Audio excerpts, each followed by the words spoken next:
Welcome to Trial by Wine. We take a closer look at crimes that highlight how fascinating humans can be. Schmidty, Swanee and Clarkey visit crimes and run them through their jury of three, debating both sides of the case to agree an appropriate, if totally fictitious, sentence. Please be advised, Trial by Wine may include explicit or disturbing content and will include drunken rambling. Listener discretion is advised. All right, how are we? Buongiorno. Not too bad, thank you. We are great. Oh, some people are better than others. Ciao. Yes. Come stai oggi? It's so good. So for everyone who doesn't know, we're in Milan at the moment podcasting with these two chicks, and it's 30-odd degrees today. We're in shorts and T-shirts after 3 weeks of Icelandic cold. So, yeah, it's fantastic. We're living the dream. Yeah. How about you two? Oh, well, yeah. Not quite the same. Yeah. That good.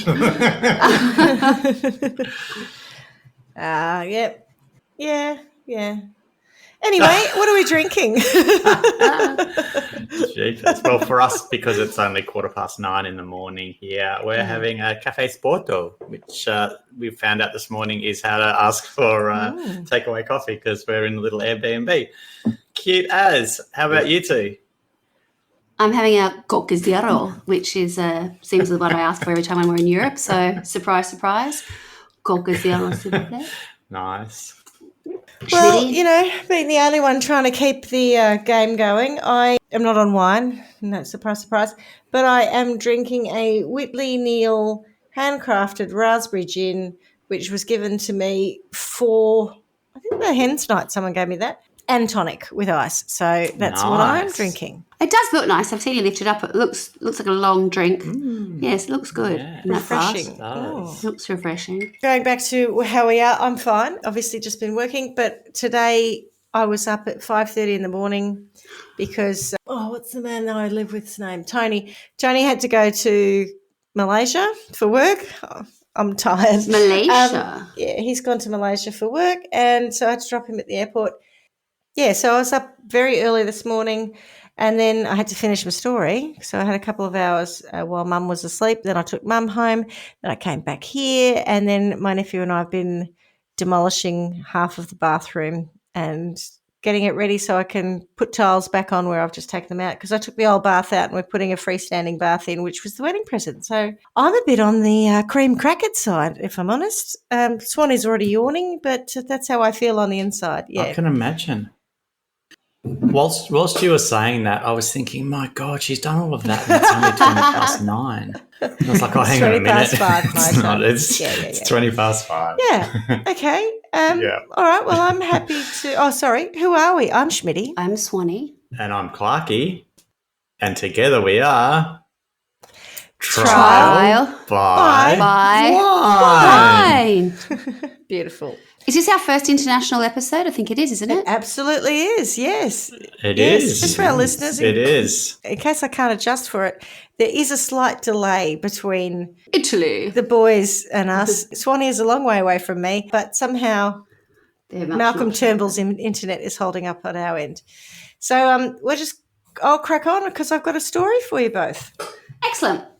Okay. Fancy. Do tell. I know it's been a long time since we recorded, so cast your minds back. And the last time I did a story, I think we were all a bit depressed by the end of Clarkey and my stories. Mine was a werewolf story, and then it turned out just to be a real psycho killer, especially killed children. So I'm following, though, the cryptid theme again. And so as I was researching cryptids for the past 2 shows, I came across this following story, which, to be clear, is about a creature that is very much on the folklore side of the fence, not a real cryptid. But this story caught my eye, and I couldn't believe I didn't already know more about it. My sources are abc.net.au, Real Crime, The Trials of the Vampire, which is a podcast by Adam Shand, which is a 9-part series on this story, and I'll admit I didn't actually listen to all of them. 9 parts. Yeah, it's very detailed. It's quite long, and I didn't have all that time. Jeepers. But it did help fill in some blanks around the story. Also, nzherald.co.nz, theage.com.au and mamamia.com.au. Okay. These are quite local. It is a very local crime. Well, there you go. Especially to myself. Oh, well spotted, Swanee. Literally, well, not literally, that's a bit of a stretch. I have no In my idea what it's backyard. going to be. Okay. So whilst vampires are not actually cryptids, which is weird given werewolves seem to make the cut, but I guess it's important to note that true cryptids tend to be more along the lines of creatures that have been considered extinct or are impossible, like the yowie, but persist in the human psyche. Having said that, this story is about a self-confessed vampire, Oh. but it may not go the way you expect. Oh, no.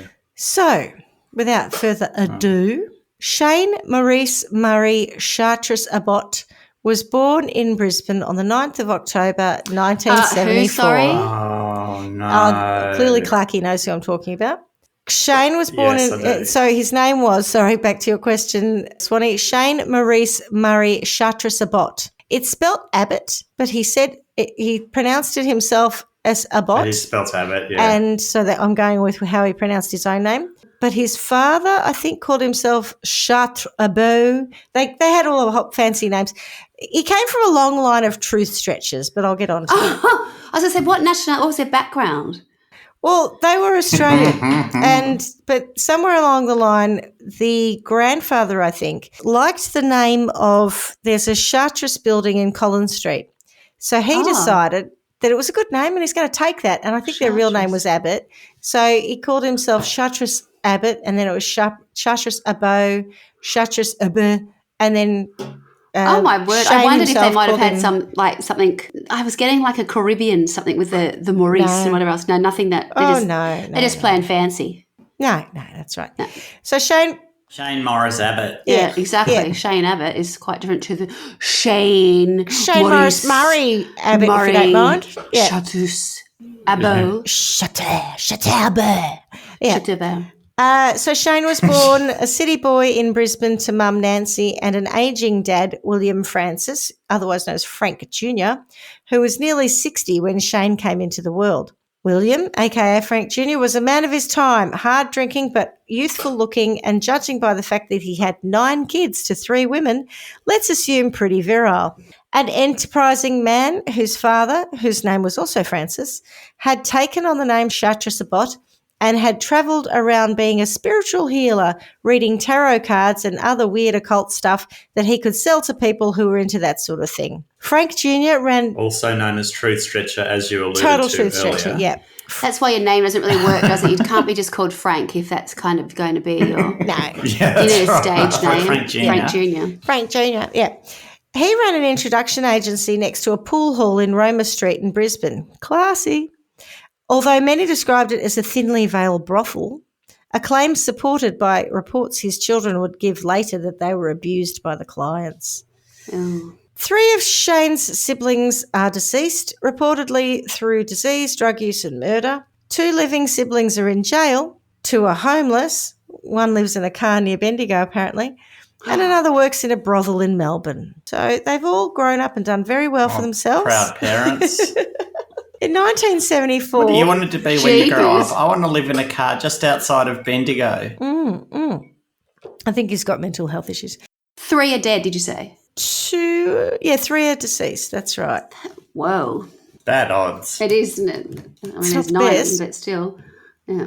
1974, William Chartres Abbott left his second wife for Nancy Bowen, a client of the agency, and they moved to Nimbin in northern New South Wales to be some hippies.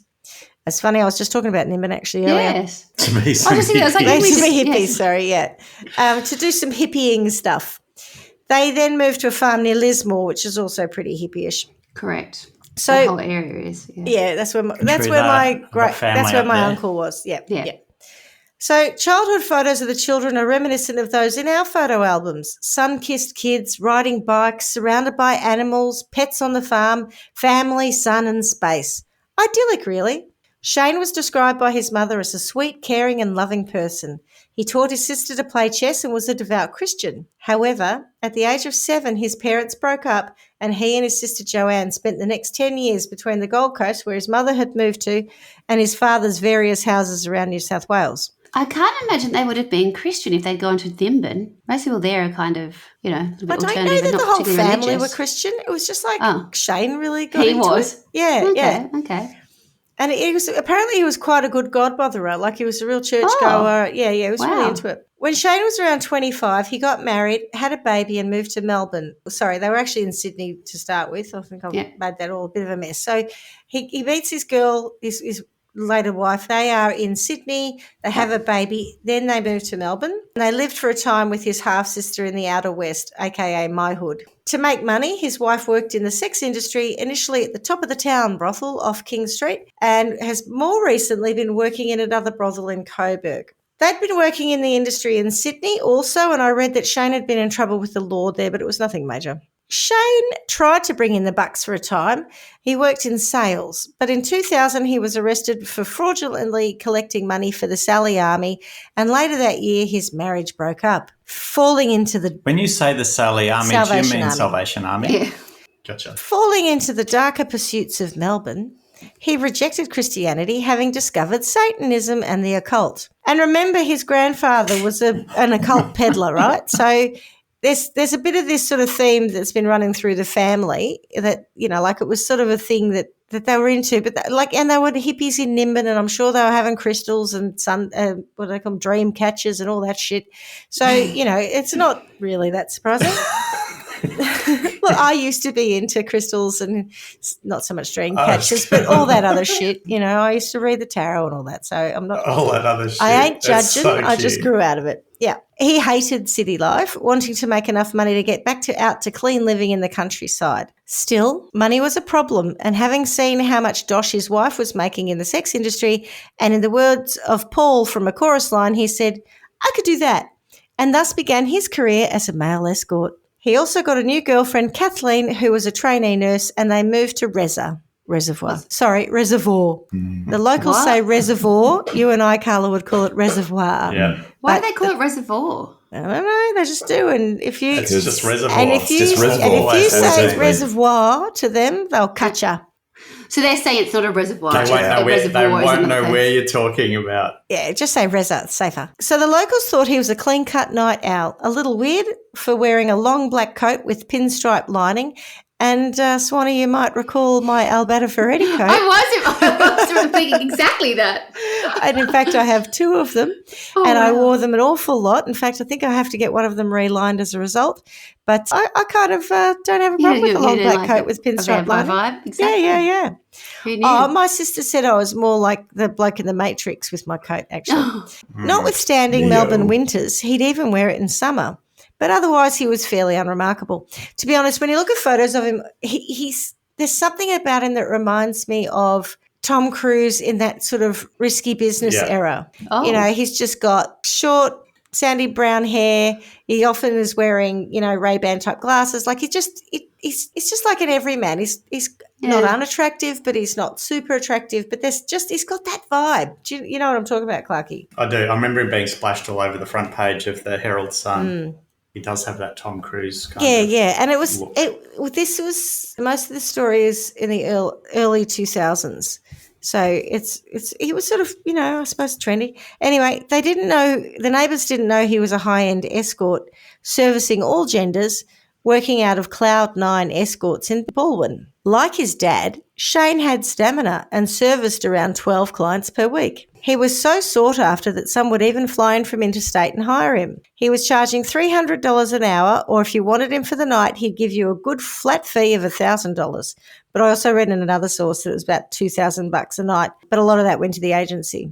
That's a pretty good salary, though, isn't it? No, he was earning pretty good money, yeah. Decent coin. Well, yeah. Decent coin. He works hard for the money.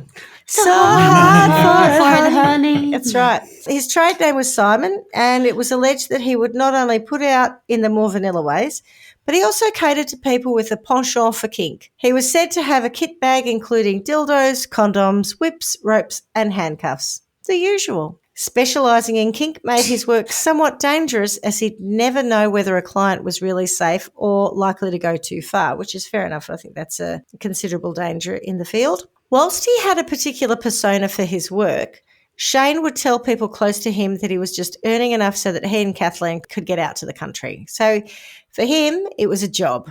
It was just a means to make money.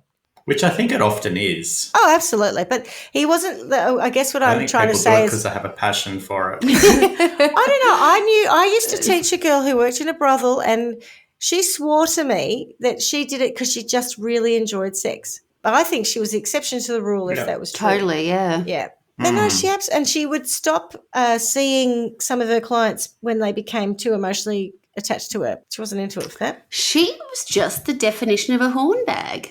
Yeah. She just loved it. Well, that was Fair what enough. she told me anyway. Yeah. Monetising her hornbag. Yeah, exactly. Make it. May as well. Penny, which is not her real name, and one of several I've heard her referred to. I've heard her called Jenny and Chi and various others. Chi. Yeah, she was a friend of Shane's and also worked in the sex industry. She'd known Shane for about a year and had hired him for sex many times. Apparently, both Penny and Shane liked to hire other sex workers in their time off. And honestly, I'm amazed they had much time, all that time. That's so weird. I know more assignations outside of his working hours and time spent with Kathleen. But, there you go. As I say, like his father, he had stamina. Penny first hired Shane. Maybe that's like continual learning. How if you're an accountant or a lawyer, you need to go into continuous learning. Continuous professional development, that's it. Professional development. Yeah, I want to know what others are doing in my field. Oh, this is actually just for work, yeah. Share our tricks. Yeah, that's right. I claim it as a tax deduction. Well, I think in the case of, in some accounts I've heard that Shane and Penny kind of had feelings for one another. He was with Kathleen. Kathleen later had a child with him, so who knows, right? But anyway, Penny first hired Shane in around mid-July in 2001, and this continued over time. Initially, they'd meet at her home in Richmond, and then they switched it up, meeting in hotels for sexy times. According to Penny, over time, things also got a bit kinkier. Shane would tie her up and smother her face with a pillow. Like many scenes out of 50 Shades of Grey, which frankly is so problematic. But anyway, if nothing else, this story should make people really consider how far they want to go. He would say, "It's good, isn't it?" They continued to explore BDSM together, and during these sessions, Shane told Penny he was an ancient vampire, older than Melbourne. And I reckon he'd read too many Anne Rice novels. An Interview with a Vampire had been released in 1994, so I think he was just styling himself on that. Of course, he stayed young by drinking blood and showed her how to drink blood from someone's arm, and she could become a vampire if she'd like to. Penny didn't seem bothered by any of this, probably because it was role play and part of his persona as an escort. So they'd been at it for just over a year when Penny called Shane for a meetup. She'd been feeling horny, her words, not mine. So they agreed, truly. So they agreed to meet. It's a quote. Oh, feeling horny. Yeah, I was feeling horny, so I gave Shane a call. They agreed to meet around midnight at the Hotel Seville in South Yarra. And apparently when she rang the escort agency, she asked for someone who was Australian, sort of sandy blonde. She described Shane without asking for Shane or Simon. It's sort of significant. We'll get to that in a sec. So it sounds like she was booking him through the agency. She wasn't just ringing him up out of the blue and saying, let's hook up. When Shane got there, apparently there was another Thai guy there with Penny, and that was all a bit weird, and he wasn't sure whether he should go up to the room because she hadn't said he was going to be there. And this is all the account of Shane's driver.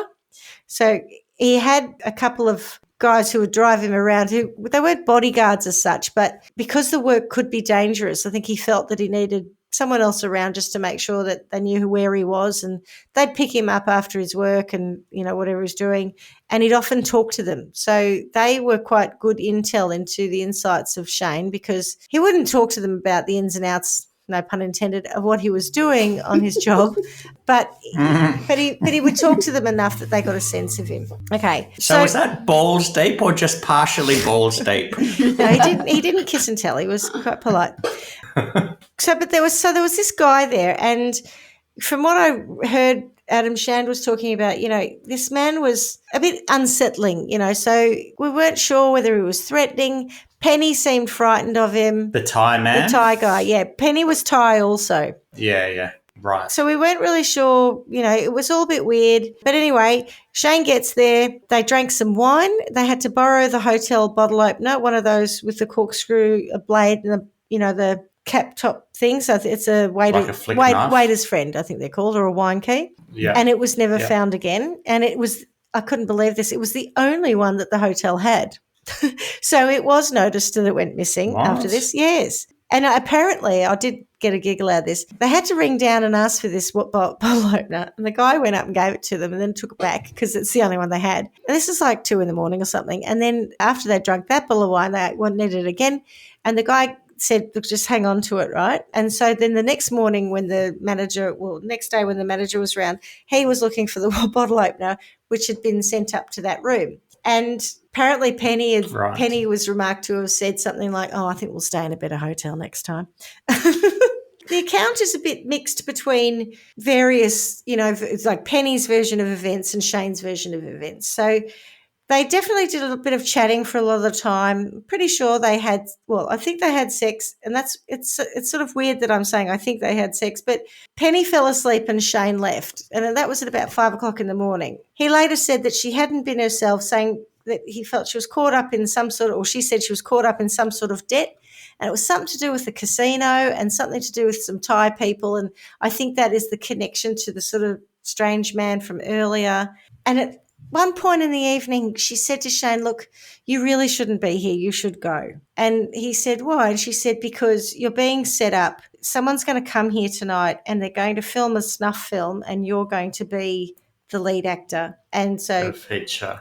Yeah, well, basically. Oh, my God. Yeah, so basically someone's going to force you to do this and then you'll be killed by the end of it, right? But he didn't really take it seriously. He thought she was just being weird and just a bit overdramatic or, because she was in a bit of a strange mood, whatever. So he spoke to his girlfriend after 5 a.m. and she could tell that he'd moved on. He was somewhere with background noise. She didn't think it was a TV, and apparently he'd gone to another club or another bar or something. And then he went home at about 5:30 and he went straight to bed, and he was wearing a long sleeve T-shirt and parachute pants. And she said that wasn't unusual because the house was freezing cold in Reza. But also, I think it's important to note that he didn't change or shower. So, he was just literally in what he'd been wearing when he got home. The next morning, the duty manager went up to the room because he'd rung them a few times to see, because he thought maybe they checked out or just left without him realising. And he opened the door with the master key and he saw that there were no sheets on the double bed. I think there was a bit of blood on the floor, and he went into the bathroom to find Penny unconscious in the fetal position, naked in the shower. She was alive, but she had a lot of blood oozing from her mouth. She had bite marks on her legs, strangulation marks on her neck. She'd been raped anally and vaginally, and the blood around her mouth was caused by a wound to her tongue, which had either been bitten, torn, or cut, with around 5 centimetres of the tongue having been removed. Yuck. Yeah. Now, Gross. That's why I talked about the bottle opener, right? Oh. Because the bottle opener had a small blade on it. And it was God, I can't. No, that's the worst of it. That is the worst of it. All I was saying was the bottle opener was never followed up, I don't think. Anyway, so Penny told the police she had no recollection of the attack, but given the last person she'd seen was Shane, he must have attacked her. Now, I also read in certain accounts, and this is where I'm saying that there's quite different accounts of what happened, that on that night she said that he basically had raped her anally while she was aware of it. But it was sort of in this BDSM thing, like he'd tied her up and he'd pushed her down on the bed, pushed her face into the bed and raped her. And she said she'd scared. She wasn't expecting him to do that. But then I also had another account where she doesn't remember anything. She just woke up, in this state. And I wasn't really sure how she got there, but she was pretty sure maybe Shane had done it because he was the last person she'd seen. So then Shane was arrested and interviewed by the police. They found her mobile in his black kit bag, the one with the dildos, etc., and her blood was on his jacket. His what do they call them? Prostitute starter kit? Yeah. Just pick one up at Kmart. Yeah. And it comes with the whips and the dildos and everything. Yeah, that's right. You only have to replace the condoms. Oh, anyway, don't get me started on dildos. Just communal dildo. Okay. No. The idea of a communal dildo. Anyway.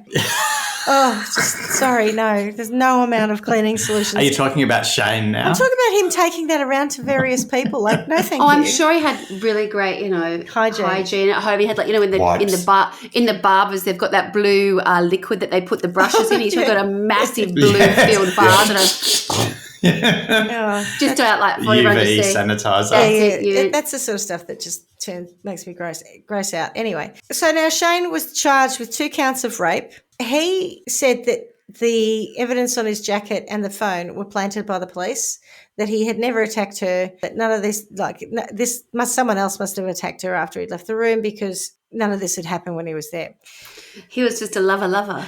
He was just a lover, yeah. So, yes, he was charged with 2 counts of rape, 1 count of intentionally causing serious injury, and 1 of recklessly causing serious injury, which, as I said, he denied. The case went to trial in 2003. Now, at the time, to your point, Clarkey, there was a series of salacious headlines all about this vampire gigolo. And if you look at it, it's all Melbourne's vampire gigolo rapes women. It's just ridiculous. He pled. I've never heard of it, but I guess I wasn't in the country. I think it was a Melbourne thing. You had to be there. Yeah. And you're right.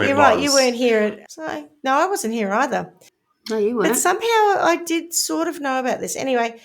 Probably because you were looking at Melbourne's news media. It's like me, I've been looking at Sydney stuff. I wouldn't look at stuff. Yeah. So he pled not guilty on all accounts and was described by everyone as easygoing and really lovely. His lawyer, Alan Hands, slammed the case. That's those Italians on a moped going past. What was that? I think it was some traffic going past the boys. Oh. His lawyer, Alan Hands, slammed the case against the gigolo as a fantasy. The Crown case is a story worthy of Bram Stoker and a mystery worthy of Agatha Christie. But both of these works were of fiction, and that is what their case is. Not to be outdone by the crazy prosecution theory, though, his defence maintained the story of the snuff movie and that another man attacked her after Shane had left the hotel. Which, to be fair, when you look at the evidence, which the police didn't really, it's quite possible that Penny was attacked by someone else. I know there was a fire escape door that wasn't locked. Like there was opportunity for someone else to have been there. My client was being groomed to appear in one movie. At the end of it, he would be killed. Shane also told many people, including the police and others, that he was going to blow the roof off police and political corruption. And by the end of his trial on day 4, he was ready to take the stand. However, Shane was afraid for his life. He told his counsellor, Sandra Gibson, that the police at the trial were watching him and that he was sure the police were going to kill him before he could speak out. On the morning of the 5th day of the trial, while Shane, his now pregnant girlfriend, Kathleen, and her father were getting ready to go to court, they were in the front garden of their Reza house when 2 men approached. One assaulted Kathleen and her father, while the other approached Shane and shot him twice, once in the chest and the second shot hit his neck. Shane bled to death on his driveway while the 2 assailants ran away on foot. Ooh. Yeah. Bloody. Dun, dun, dun. Yeah, so back in court, the whole proceeding fell apart, obviously, because, the guy who's on trial has just been murdered. Can't really charge him. No. Who wanted him gone? That's the big question, isn't it? So Judge Bill White discharged the jury and referred the members to counselling, probably EAP. Or maybe it was CAP, as it was the Court Assistance Program. It has been a difficult trial, and it's been a difficult trial for all parties, including myself, Judge White said. Poor Judge White. He went on to say, I thought it was a weird quote. He went on to say more profound things like, though it is a tragic thing that this sort of thing can occur in our state, it appears that it has. You don't say, Judge White. Judge White's not the best judge, is he? I think he was a bit shocked, perhaps. Tracy, a booking agent at Shane's place of employment, Cloud 9 Escorts, said the whole story of Shane being a vampire and sadomasochistic was rubbish.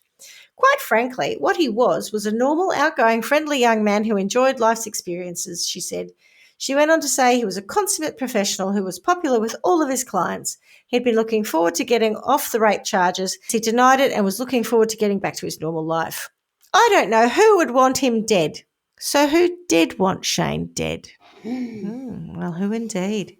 Glad we asked. I am glad. Well, Carla did ask before, sort of. Who's he pissed off? Yeah. Shane was convinced the police were out to get him, but Penny's ex, Mark Perry, what is it? Wake up to yourself, That's Perry. it, yeah. So Penny's ex, Mark Perry, was also a suspect. He'd been heard saying he was going to get Shane for what he'd done to Penny.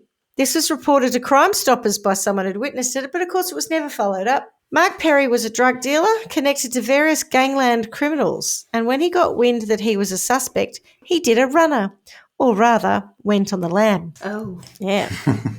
Poor lamb. In 2005, a prisoner who was serving a life sentence for murder and whose name is not reported anywhere for legal reasons, but is a known hitman with the fake name Jack Price or Mr. Gregory, indicated to police he knew something about the vampire killing. He took his time giving details, though, waiting till the police were gagging for some intel. A year later, he told police that he had killed Shane for Mark Perry as a favour, which was very unlikely in terms of the favour bit. You don't usually kill someone for a favour, especially when you're a professional hitman. He also said that a serving and past policeman were aware of the intention to kill Shane, as he was a regular drinking buddy of David Waters, who had left the force on stress after being investigated on unrelated matters of corruption, and told him and Sergeant Peter Layla about it in a pub in Carlton. Then he asked if they could give him a bit of a hand. He needed Shane's address, as it would be pretty difficult to shoot him on the street outside the courts. He'd asked around, but no one was able to help him, and of course Shane probably didn't have Simon the 200-year-old vampire Gigolo on his White Pages listing. Jack said that Peter Layla gave him the address through Waters. He then told him that to throw the police off the scent, he would go into a police station after the hit and let himself be arrested on some outstanding driving offences. Now, whether this was all discussed is conjecture, but one fact we do know is that he did hand himself into the Paran police station on the day of Shane's murder, and his arresting officer was one Sergeant Peter Layla. This revelation then sparked a new investigation to look into police corruption, which was called Operation Briars, which would go on to cost the taxpayers $30 million. Now, this is all connected to the Underbelly, and if you've not seen the first series of this, I highly recommend it. Swanee, if you haven't watched it, a little bit violent, but it's all set in Melbourne, and it's all basically in everywhere I grew up. It's got our church in it. It's oh, wow. Queen's Park, Cross Keys down at Strathmore, very local. Yeah. So in these gangland wars, various people who were connected to the illicit drug industry were being gunned down at a fairly rapid pace, and I can't remember the number, it's something like 30 or something of them over time, and there were some corrupt police also involved. The two policemen who I just named were investigated, but there was insufficient evidence to link them to anything. They didn't seem to be able to pinpoint who had leaked Shane's address, but someone certainly had. So I remember reading that for the day, I think it was like day 4 or day 3, the Defence Counsel had actually put a motion in to have Shane's address withdrawn from the records to avoid it being leaked. But by then, obviously, someone had already got it and given it on. There is some question as to the veracity of the confession given the low character of the informant. Some of what Jack Price alleges is all wrong, particularly around the murder itself, how it took place, as in the shooting in the street and reservoir. And whilst a few facts were corroborated, he's also reportedly a truth stretcher of the highest order. Best kind. Enter, stage left, Lawyer X. Yes. You heard me right. So, for our international listeners, Lawyer X, whose real name is Nicola Gobbo, was a defence barrister who represented many of the gangland personalities and who police used as an informant after she had been found in possession of narcotics when she was studying law in university. She would gain the trust of the criminals she was defending and feed that info to the police as an informant, which is, of course, wholly unethical and has allowed many of her former clients to petition for their cases to be overturned. She would also contact various people of interest and tell them that other contacts were informing on them to get them to talk, which she would then report back to police. And there's an endless amount of stuff you can read about this. The final reports of Operation Briars are available if anyone is interested to read them on I think just look up police inquiries or whatever and you'll find it. I can't remember the name of the website. But that's where I got some of this information from. Nicola was deployed to try and get more information to make the confession stick. So everyone knows that this bloke, right, Jack Price, Mr. Gregory, whatever his real name is, firstly, he's doing time because he's killed other people. So he's a professional hitman, and by this time he's already got a life sentence, I think, and he's doing time. He came out in 2005. Shane was killed in 2002, I think. So it's taken years to come out to say, oh, yeah, I was involved in it. And part of that, some of that is to do with the changing alliances that happened in this period of time as well. So one point I'm friends with Ganjitano, but now he's knocked off. So now I've got to have a different alliance with Mock Bell or whoever. I'm not making up names. These are people, but not, I'm just Carl Williams, the Morans. Yeah. So you kind of think, well, what's in it for him? But there was a fair amount in it for him, actually. Anyway, they get their number one favourite informant who's deeply embedded in all of this gangland culture, being Nicola Gobbo, otherwise known as Lawyer X, otherwise known as, is it informant 3898 or something, 58? She's got some other number. She's got a few numbers.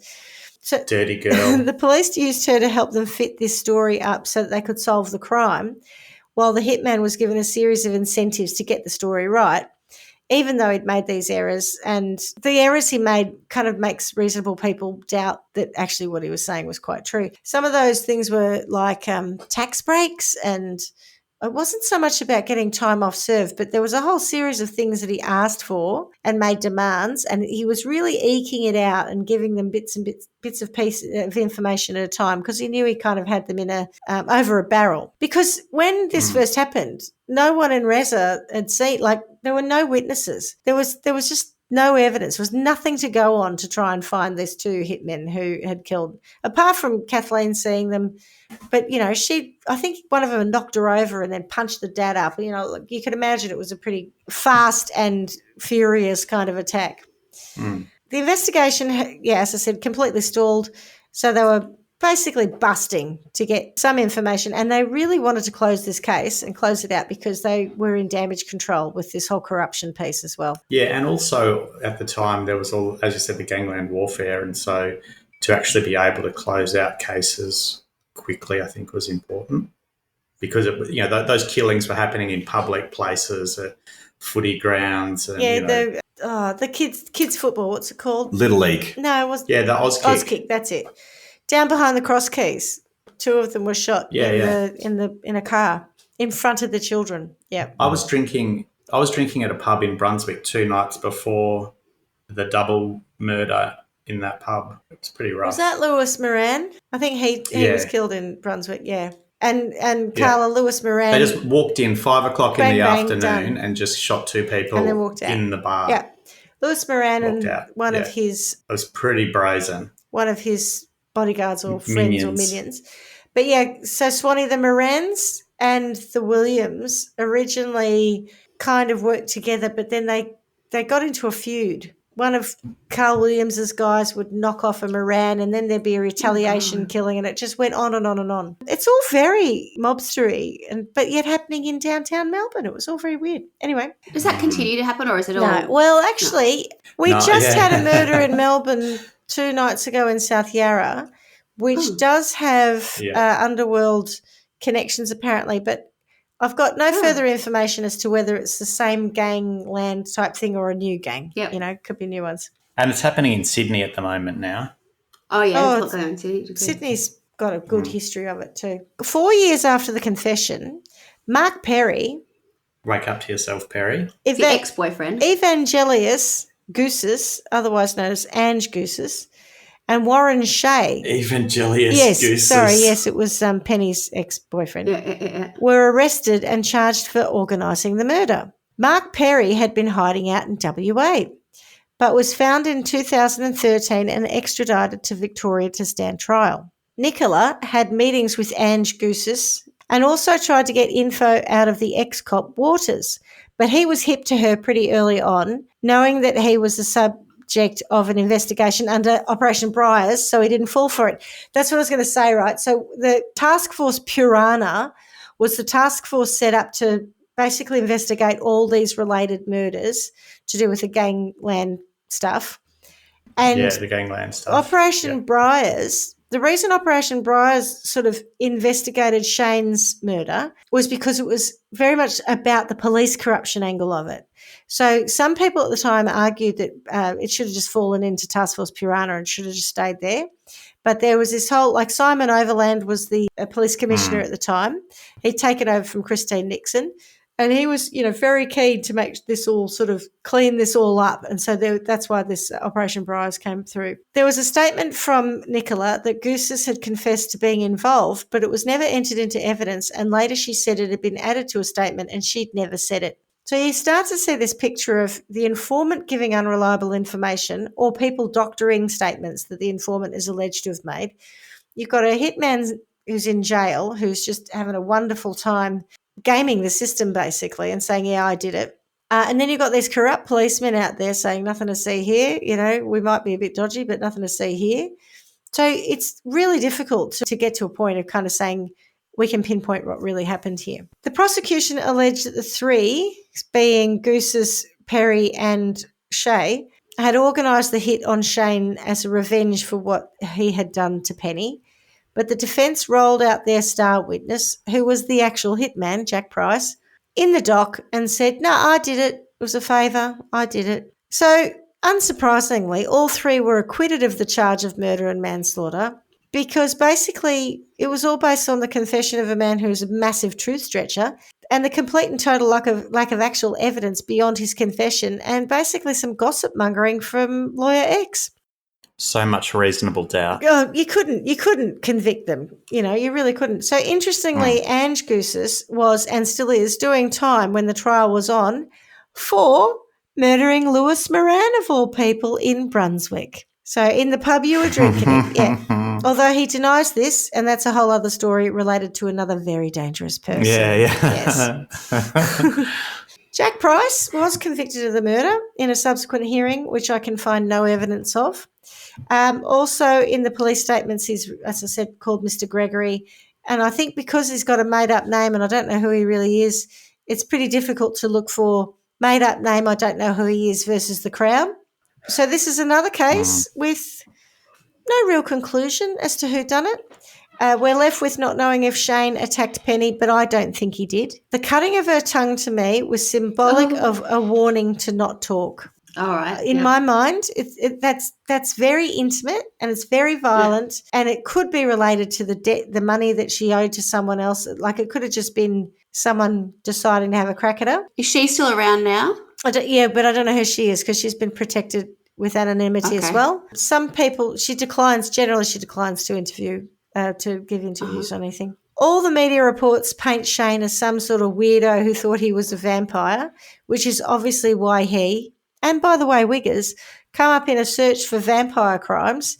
And whilst he had an interest in the occult, this really wasn't what he was about. He was just a hustler trying to make a life for himself and got caught up with all the wrong people. I had heard of the case, but until I started reading up on it, I had no idea about the associations with the Gangland Wars, with Lawyer X, and the murky waters of police corruption. No, I didn't really follow the Nicola Gobbo thing. It was very complicated. So did Jack Price kill Shane? I've no idea. Possibly not. But then again, possibly. And I only say that because why else did he bother to walk into the Paran police station on that day and report himself for driving offences when there was no need to do that? So that's the only thing that makes sense to me, that maybe he was involved, maybe he did do it. Angie's still in jail. Warren Shea got done for building a massive drug lab near Macedon recently. And Mark Perry has gone very quiet in the news. Nothing contemporary on him that I could find anywhere.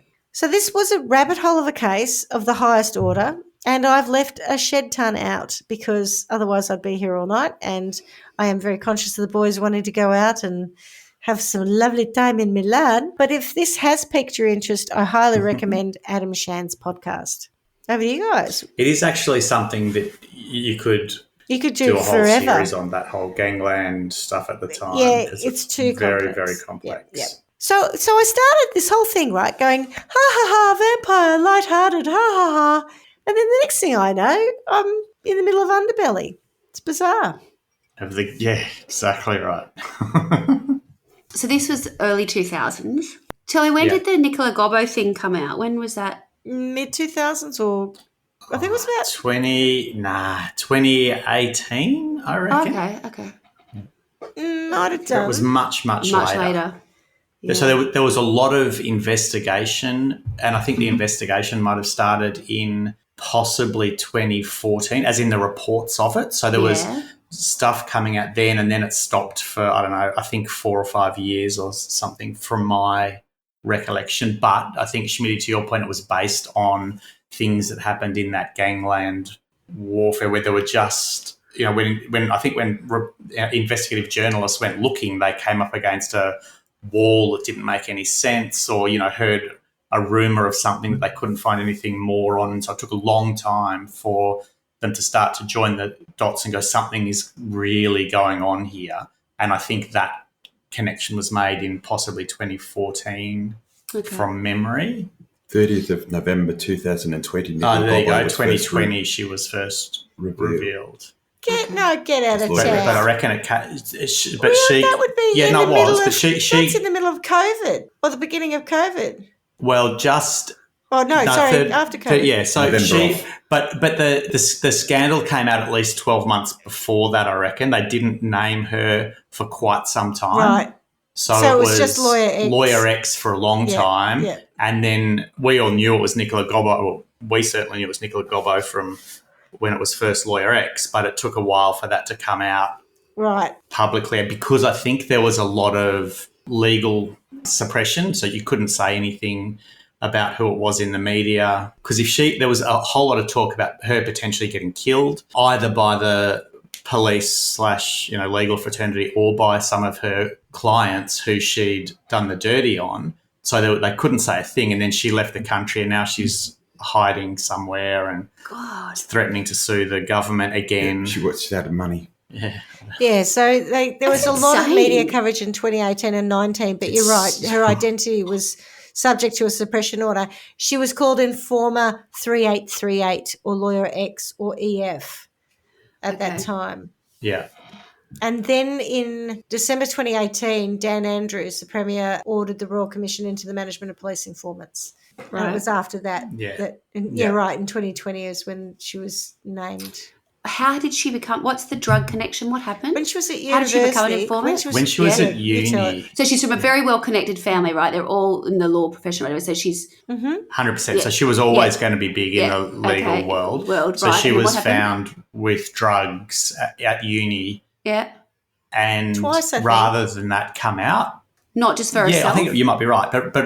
What do you say? No, I think it was for herself. It was for herself, but because she was doing law, right? Who she was, yeah. Well, and I suppose who she was, But so, so the trade-off was that they won't go public with it. They won't charge her with anything if she becomes an informant for them. That's your whole career, your whole future career because of the pressure on her to be a really successful lawyer. Yeah. Had it come out that she was doing drugs, that would have ruined all of that. Career. So she went with it and said, all right, and became an informant from that point, then went on and became a lawyer. And Jeepers. It's extraordinary, isn't it? Barrister. It really is. So extraordinary. So she was representing criminals. Yeah. But Carl also Williams, she represented. Yeah. High profile gangland. Yeah. Mac Bell, yeah. Maybe Gatto, I'm not sure. And then she was also telling the police everything they were telling police her. What was going on. So, you go in and you have this lawyer and defendant privilege. Yeah. Not with her. Yep, she was writing it all down. She was recording it in some instances and just taking it straight back to the police. Wow. So there's no client confidentiality. And then, as you said, saying, this person's singing like a canary when they weren't. That's right. So you should sing like a canary. Oh, and that's what she did with Gooses in this case. She basically went in and said, someone, either Perry or Shay were, they're dobbing you in. And, he's in jail, so he's got no way of knowing if this is true or not. And so he's like, no, it wasn't me, it was them. Say that to you, And that was also interesting about that policeman who knew immediately. She was being fed lines of inquiry from Operation Briars about him, and so he shut her down immediately. How is she still alive? Because she's quoted as saying she's more frightened of the police than she's her ex-clients. Really? She thinks the police are more dangerous to her, This is so heavy. That's awful. What a mucked up life. And what about all her relatives and stuff? Are they all still in Melbourne? I suppose they are they? I don't know. I assume so. Just distance himself from her. Bloody Victorians. So bad. So bad. Bloody Victorians. Mexicans. How did you get to that? So the people within the police force who orchestrated this and then continued to know that that's what she was doing. They got in trouble, Have been accountable? I don't know that they've even got to the bottom of that, because there's a whole lot of chicken and egg. So, you know, you're saying she wouldn't have known she's going to be representing these people. There's potential for that to have been orchestrated. True. You know, right. So that she's been put in front of these people and far out. Can you imagine the stress? You know, she was obviously going to be a good lawyer anyway. She had 10 years of incredible stress. And that's the thing, right? 100%. And she sort of brazened it out a lot too for a long time. I mean, I don't know her, but I just, from what I saw in the press and whatever, even the interview she's given and that, she sort of brazens it out. And I just think, far out. I think I have the odd bad day at work, you know? Yeah, I know, right? Isn't it? Oh, gosh. Imagine that. So sentencing? For me, whoever cut her tongue off. It's a hard I'm going one. for whoever cut her tongue off has to have something, you know, just as horrendous. Like cut off? No, you know, like I go back to the old medieval glass rod. No, not glass rod, but the medieval, you know, tortures and tongue holder, hot pincers on the tongue, and that sort of stuff. Oh, yeah, right. Nasty. Tongue branding. Because that is nasty. Like that woman, to have a whole chunk of your tongue taken out is going to affect your speech, and you're going to be traumatised forever. Yes.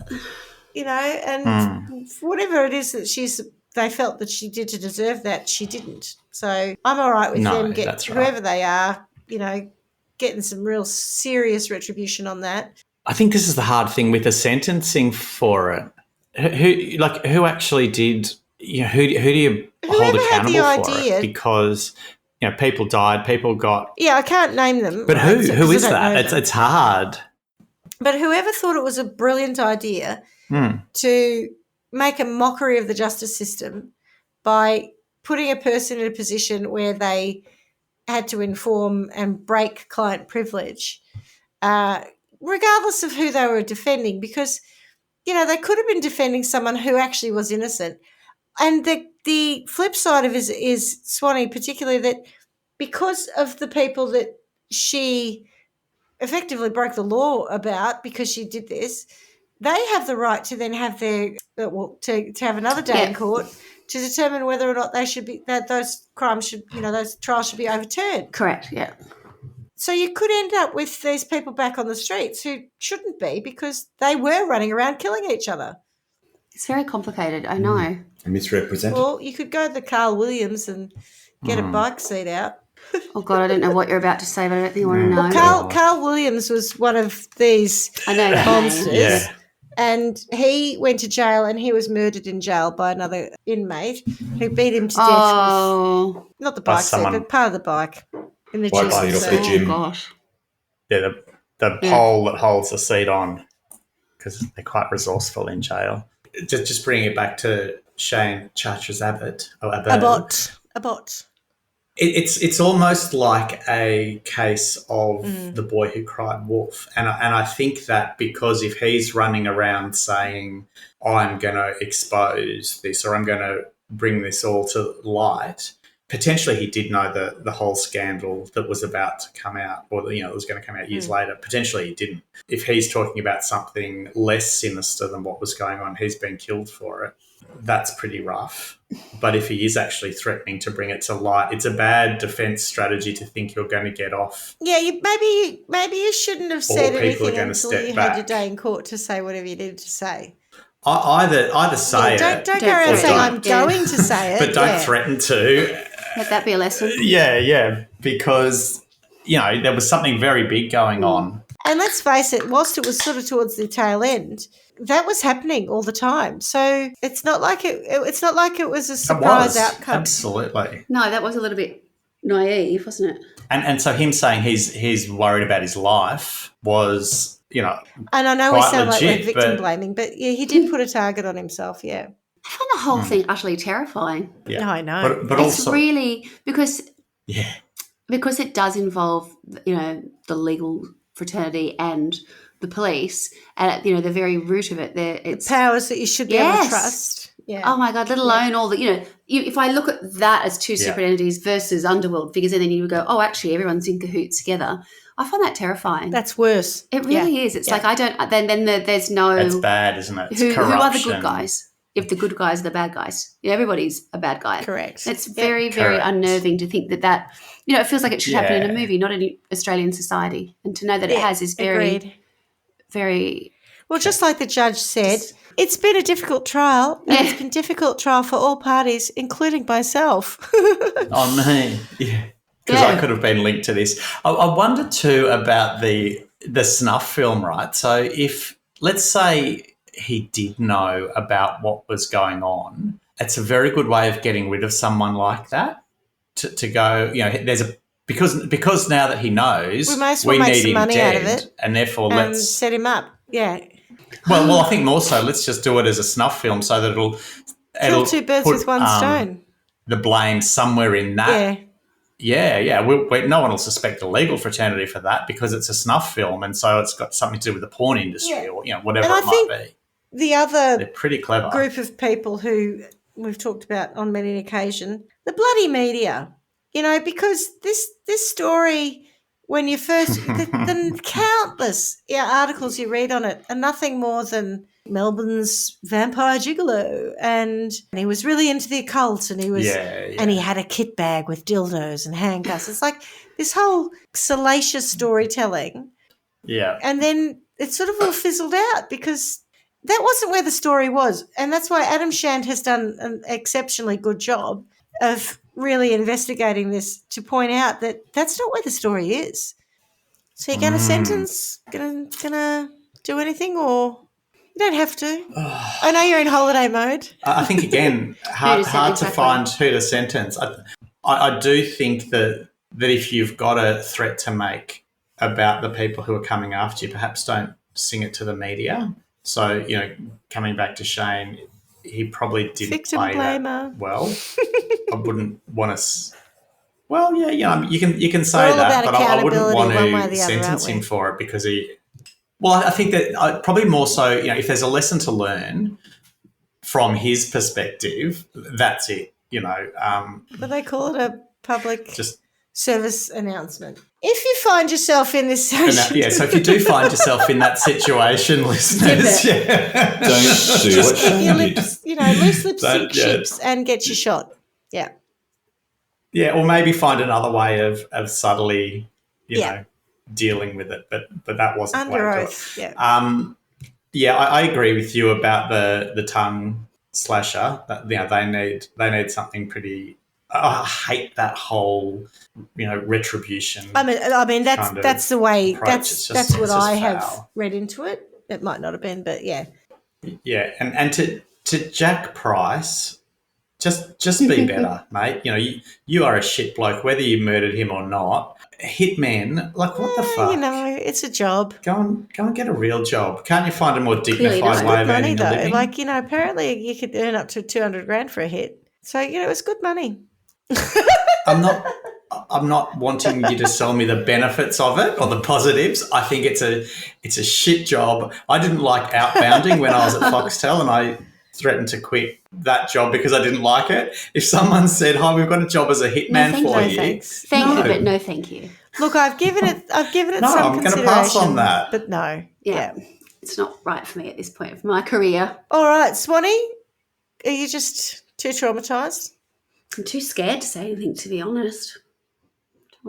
I mean that. I don't want to say boo because they got nothing on this lot, right? No, and I mean that seriously. Yeah, that's right. I think we'll leave that one because, we're... just trying to keep ourselves out of trouble. It's all a bit heavy, and Swanee's always erring on the side of caution, which is probably the safest of all things. The boys are in Milan, so they feel safe, but of course they're in the home of the mob, so hey. Yeah, that's right. All right, well, thanks for that. Thanks for listening to that, and as we say every week, miss you already. Ciao. Well done, darling. Ciao. Ciao. Thanks for listening to Trial by Wine. You can contact us at trialbywine@gmail.com. Please rate, review, and subscribe to Trial by Wine on Apple Podcasts or wherever you get your podcasts. If you'd like to support us, you can become a patron at www.patreon.com, Trial by Wine, or visit our website www.trialbywine.com to donate to us. Your support will help us cover many more cases and apply wacky sentences. We really appreciate you listening and hope you tell everyone about us. Our cover art is by John Christo and music is by Beauchamp from pixabay.com.